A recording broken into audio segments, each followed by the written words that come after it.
नमस्कार, आपण पाहत आहात डीसी न्यूज मराठी. मी आहे आपल्या संगतीत दिव्या.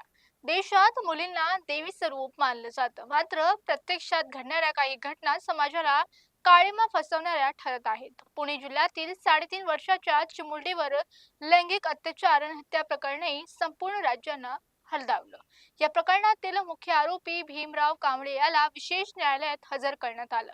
सुनावणी दरम्यान न्यायालयानं आरोपीवर संताप व्यक्त करत थेट प्रश्न विचारला, त्या घटनेची आठवण काढ आणि सांग, तुला कोणती शिक्षा द्यावी, फाशी की जन्मठेप.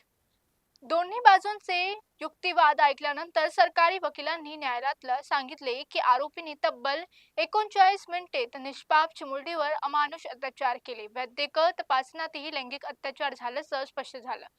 तर तिकडे सरकारी पक्षाने नमूद केलं, त्यामुळे आरोपीला फाशीची शिक्षा देण्याची मागणी करण्यात आली. 1 मे रोजी नरसरपूर येथे घडलेल्या या घटनेत 65 वर्षीय आरोपीने चिमुरडीवर गोठ्यात नेऊन तिच्यावर अत्याचार केला. ही घटना काही लहान मुलांनी पाहिली, मात्र आरोपीने त्यांना दगडफेक करून तिथून पळवून लावलं.